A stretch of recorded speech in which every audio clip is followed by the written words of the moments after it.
confiable en todas las plataformas. Partamos la conversación por el tema sanitario, para entrar luego al tema de la clase política que nos va a gobernar los próximos 5 años.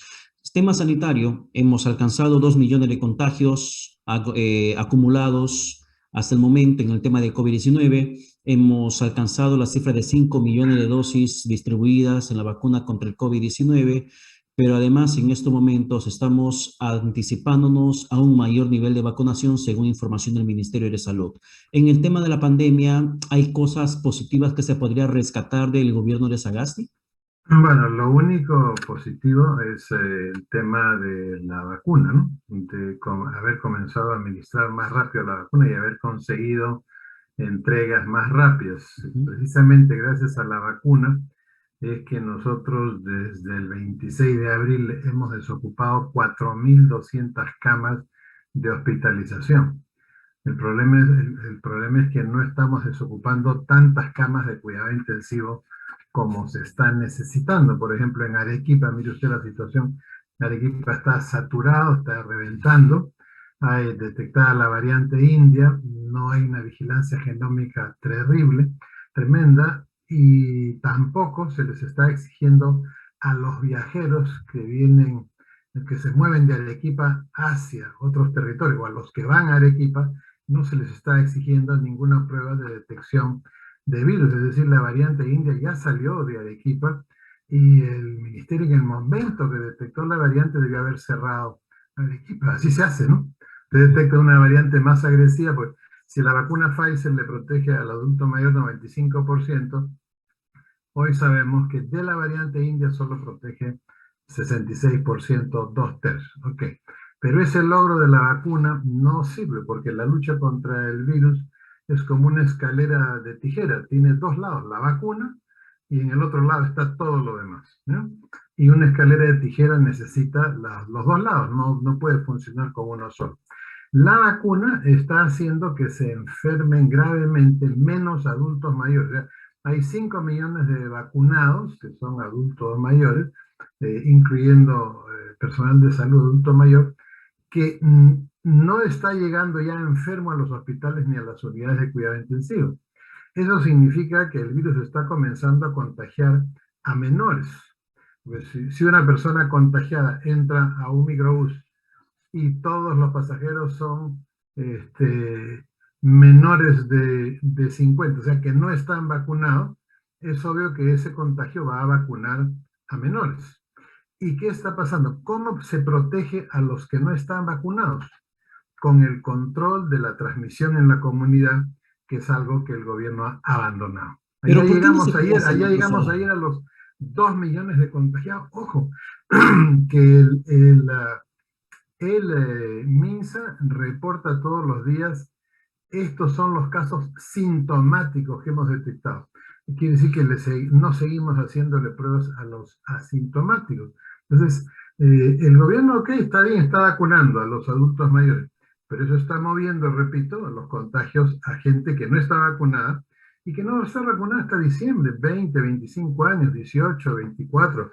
Es gente, son padres de familia, no solo son hijos que estudian, padres de familia, que tienen familia, que trabajan o que son Ya. independientes. Pero Y el doctor Solari, control de la transmisión en la comunidad, el ministerio la ha abandonado. Ese es el gran pecado del ministerio, ya ¿no? justamente eso lo estaba preguntando. ¿Por qué es tan complicado hacer un cerco epidemiológico? ¿Por qué es casi imposible hacer un control de transmisibilidad del COVID-19 en estos momentos en el país? ¿Por qué es que tenemos que resignarnos a ver si es que termina detectándose en el camino alguna persona sospechosa con síntomas, si es, tiene la variante brasileña, la variante sudafricana, la británica o la delta hindú? ¿Por qué es tan complicado esto? Porque a pesar de la realidad y de lo que usted dice que es simple, ahí está, no se toman las decisiones adecuadas, se siguen haciendo pruebas rápidas que no sirven para detectar el virus, no se le hace a gente que no tiene síntomas, no se hace seguimiento por los celulares a los que no tienen,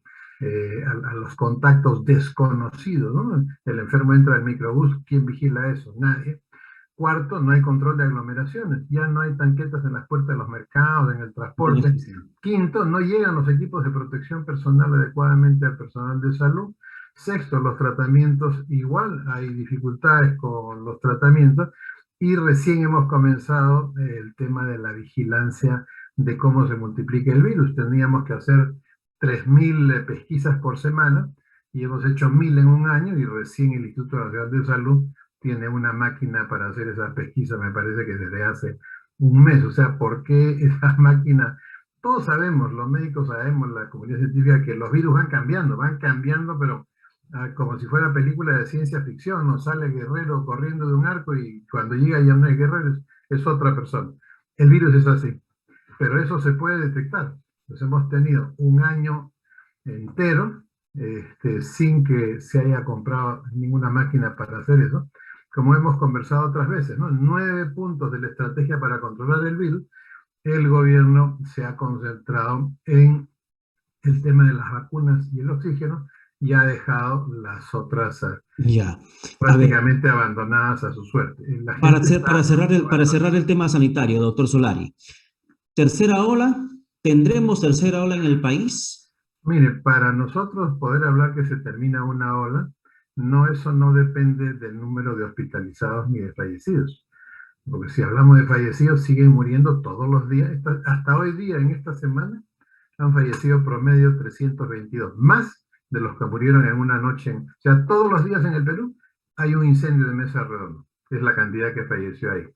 Nosotros, nosotros necesitamos con carácter de urgencia que cuando la OMP termine el tema y proclame al presidente, el señor Sagasti le entregue el ministerio al nuevo presidente y que no espere hasta el 29 de julio. Eso es lo primero que hay que hacer. Ahora, ninguno de los dos planes de gobierno son la octava maravilla, pero pues Covita Nueva barre bien, pues los dos tendrán la obligación, cualquiera de que sea, el presidente o la presidenta, tendrán la obligación de llamar a la mejor gente para resolver eso. Pero esta propuesta no se ha hecho nunca, recién la estoy comenzando a hacer. Hay que entregarle al gobierno entrante el Ministerio de Salud y no esperar pues, el 28 de julio, porque está claro que la gente que está en el ministerio en este momento no da pie en bola. Yo creo que esto es fundamental en este momento, ¿no? Pero ahora, no solamente se trata de la pandemia, porque el manejo sanitario también va a impactar directamente o duramente sobre la situación económica del país. Si hay un mal manejo sanitario, hay un mal manejo económico, va a afectar duramente en lo que es la estabilidad social en el país, que por cierto es bastante precaria. Tema de gobernabilidad. ¿Cuáles son las primeras acciones en los 100 días próximos, tanto que se esté hablando de los 100 primeros días, en los 100 días próximos de quien gane la presidencia de la República? ¿En qué ámbito? ¿En salud o en todos los demás? Ujú. Pero ¿cómo hacerlo? ¿En salud o en general en todos En los demás? general, a nivel general. Miren, lo primero que tiene que hacer es, lo que tiene que tener claro es el gobierno y cualquiera que sea el que llegue al poder, no hay economía sin control de la pandemia. Eso está clarísimo. O sea, ya hay que olvidarse de que no hay que sacrificar la economía por el virus. No, no, no. No, los informes hechos por el Banco Mundial en relación al manejo de la pandemia en América Latina han demostrado eso. Han demostrado eso. Entonces, lo primero que hay que hacer, hay que controlar urgentemente la pandemia. Eso significa hacer una estrategia completa. Eso es lo primero. No vamos a entrar en los detalles, hablamos de la estrategia completa. Lo segundo, ya deberían estar haciendo los dos candidatos, aunque no se haya definido la elección, las bases junto con los médicos de la Seguridad Social, la Federación Médica y el Colegio Médico, el reglamento para el concurso inmediato de directores de hospitales. No podemos tener un manejo político de la pandemia, donde cuando un director de hospital es el responsable administrativo de la muerte de gente en su hospital, el ministro lo protege porque lo han nombrado. O cuando el ministro mete la pata, el director del hospital lo protege. Eso es fundamental, fundamental. Yo creo que eso es lo más importante. Por encima de todo lo técnico, solamente hay una cuestión política que tiene que hacerse. Y para eso hay que volverle a explicar a las personas. La gente que ha votado por el Parlamento, del total de los electores del Perú, solo 47% está representado en el Parlamento. O sea, menos de la mitad de los electores están representados en el Parlamento. Es decir, Eso en ninguna democracia se ve. La minoría está en el Parlamento y la mayoría está fuera del Parlamento. Por supuesto, eso significa que hay que cambiar algunos temas para que eso no vuelva a suceder. Y segundo, los dos candidatos en la primera vuelta, sumados los porcentajes de ellos en porcentaje de todos los votos peruanos, solo obtuvieron 18%. Significa que 82% de los electores no votaron por ellos en la primera vuelta. Significa que los votos que hoy día tienen en la segunda vuelta son votos prestados. Ya, es una Los votos legitimidad prestados prestada, entonces, doctor los Solari, votos prestados significa que no son votos sólidos. ¿ya? Significa que ambos, y ya sabemos cómo es en el Perú, una persona vota, pero a la semana ya desaprueba ese gobierno.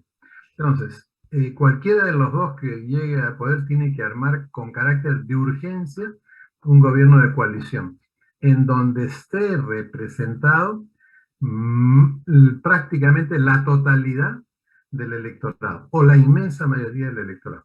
Eso es lo único que puede hacer que la gente vea al gobierno, aunque sea como parte del gobierno suyo. Porque si se va a cometer el error que cometió el presidente Merino, que lo nombraron y todo su gabinete fue hacia un lado y dejó 75% del espectro político fuera del gabinete, ya vemos lo que pasó. Ya, Entonces, pero a yo ver, le diría que ese es yo lo le más quiero seguir, doctor importante. Solari, un poco a lo que mencionó de los candidatos a la presidencia, Pedro Castillo, en sus discursos, sea en mítines o en los debates presidenciales. ¿Qué significa para un gobierno declarar en emergencia un sector? Declarar en emergencia la educación, declarar en emergencia el sector salud. ¿Qué es lo que exactamente significa y cómo es que una declaratoria de emergencia de un sector puede servir para mejorar el mismo? Bueno, significa que se pueden tomar medidas dejando de lado algunas partes de la normativa. Se reduce, por ejemplo, los controles en las compras públicas, se reducen los controles en los nombramientos, pero ojo, es decir, al final todo está vinculado al dinero, al gasto. Y el problema en educación no es pedagógico, no es de dinero.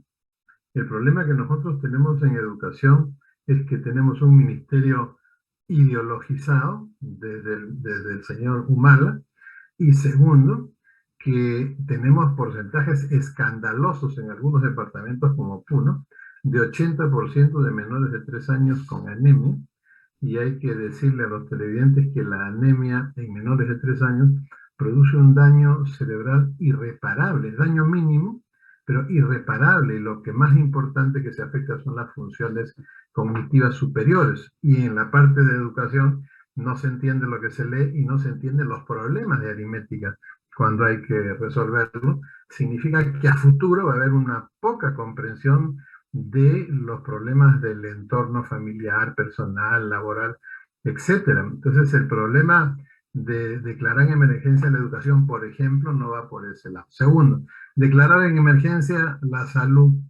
Pero si el problema de salud no es que no tengamos cobertura, el problema de salud es que el modelo productivo, la forma productiva, familiar y personal en las zonas rurales, que es 3/4 partes del territorio peruano, no generan aportantes a los fondos de pensiones, no generan nuevas personas en la seguridad social, porque al cambiar la forma productiva, yo voy a una forma productiva que va a generar formalización por la vía productiva, y eso me va a generar seguridad social, pensión, etcétera, etcétera. Entonces, no necesariamente la declaración de emergencia de un sector significa que esa es la solución para el sector, como acabo de mostrarle en dos sectores. Nosotros sabemos que el problema del Estado peruano es que hay mucha persona que no entiende lo que pasa en el Perú y que cree que cambiando una norma o la constitución todo se va a arreglar. No es así. Si a usted se le baja la llanta y va y compra una batería y no una llanta, está equivocado. Entonces, ¿por qué sucede eso?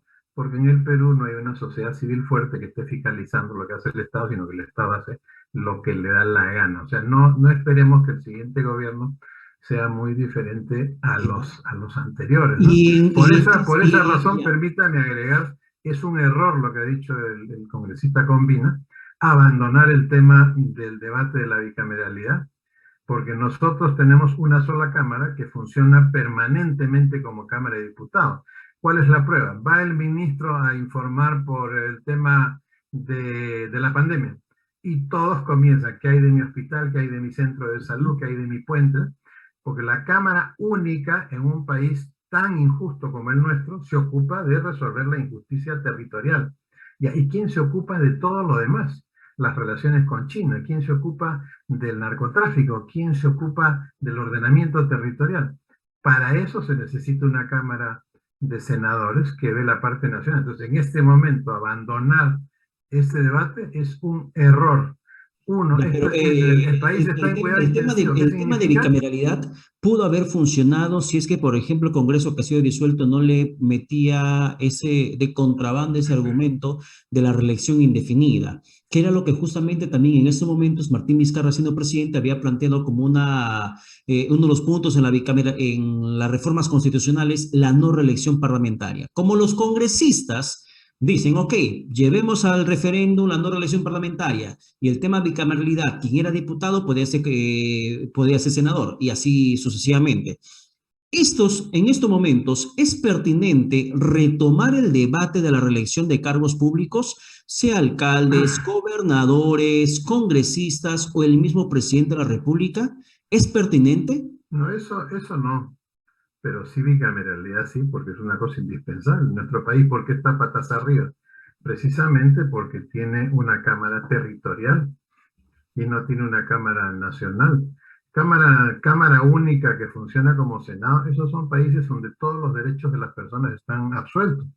Suiza, Noruega, ellos pueden tener Cámara única. Nosotros en América Latina, cuando tenemos la Cámara única necesita como un interruptor de luz. Un rato estén senadores, un rato estén diputados.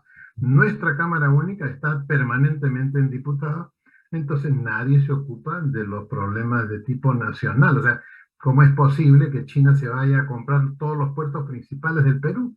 ¿Cómo? Y nadie dice nada, porque los diputados están ocupados en el tema como debe ser, de su departamento. Eso está bien. Entonces, en este momento, tirar la esponja en el debate sobre la bicameralidad significa no entender exactamente lo que el Perú necesita. El debate por reelección, eso se puede hacer en el resto del tiempo, pero nosotros lo ideal para el Bicentenario debería ser que en el año 22 se eligiera Cámara de Senadores y con eso ayudar a ordenar el país, ¿no? Bueno, Pero ya vemos que hay unos votos que se han negado para la cuestión de confianza. Si finalmente, luego del conteo, le entregan al señor Castillo la presidencia de la República, bueno, esperemos no ver a nadie del FEPAP en el gabinete, porque si no, esa sería la explicación de por qué no se puede. Es que así funciona. Eso no sí, es como algo, negociados no es políticos. un ilícito, ¿ya? Pero simplemente hay cuestiones inexplicables en un momento, porque también el congresista Combina, y puedo debatirlo con él públicamente, comete un error cuando señala que el presidente manda una ley de reforma tributaria y puede hacer una cuestión de confianza por esa ley. Está totalmente equivocado, porque la cuestión de confianza, si el legislador la hubiera incluido para que fuese así ante proyectos de ley, entonces cada dos proyectos de ley del Ejecutivo cerraríamos el Congreso. La cuestión de confianza está colocada ahí, la facultativa, no la obligatoria al principio del mandato del gabinete, está colocada ahí para que si un ministro en un debate sobre un tema en el Congreso, porque así dice el texto, ve que su propuesta peligra, entonces él hace cuestión de confianza. Pero eso de que el primer ministro mande una carta diciendo, oiga, denme audiencia para ir al Pleno y plantear una cuestión de confianza sobre el proyecto de ley tal, otra cosa es que tuvimos un presidente del Parlamento que no tenía oficio político, porque esa cuestión se rechaza en la mesa de partes por no procedencia. O sea, ¿de cuándo acá el presidente, y se imagina usted que el presidente por cada proyecto de ley que manda pueda hacer una cuestión de confianza? ¿En qué país del mundo pasa eso? En ninguno. Entonces Ojalá, era indispensable hacer la precisión porque el Tribunal Constitucional ha ordenado que se haga Sí, la precisión. pero Y resulta, señor Paredes, que en el próximo Congreso no hay votos para hacer esa reforma. O sea, cuando sale un congresista de izquierda que hoy está en el Parlamento y diga cambiar la reforma en la cuestión de confianza, hay que hacerla en el próximo Parlamento, sabe que ahí no hay votos para cambiar la cuestión de sí, confianza. sabe que se amarró el tema y el tema se perdió la oportunidad de aprobarlo en esta última votación que hubo, en la que lamentablemente no se alcanzó esa reforma por 7 votos. Doctor Bueno, Solari. no es un hecho de que no se alcanzó como si fuera una hoja que cae del viento. Es que los que han debido hacer el trabajo representándonos a los que sí creemos que y queremos que haya eso, no han hecho una buena negociación. Bueno, eso es lamentable. Doctor Solari, muchas gracias por su Usted no comunicación. lo puede decir porque usted tiene que recibir a todos, pero yo sí lo Bueno, puedo decir porque soy un ciudadano de a pie y que cuando veo que el Parlamento no hace lo que debe hacerse en el Perú para que el Perú cambie, bueno, pues me tengo que indignar. no, Gracias, señor Paredes. sin duda alguna, lo que falló de la negociación, pero sabemos que la consecuencia solo la vamos a pagar nosotros cuando volvamos a un tema de inestabilidad política en los siguientes próximos años. Pero doctor Solari, muchas gracias por conversar con Gracias usted. a ustedes. Buen día. Gracias a Buen todos día, los buen domingo televidentes. también. Vamos a la pausa, este Rumbo al Poder, pero también estamos por las redes sociales, no lo olvide, estamos como Ves Cable Canal 3, señal en vivo, también en página web y lo mismo que en Ves Radio 101.7. Volvemos.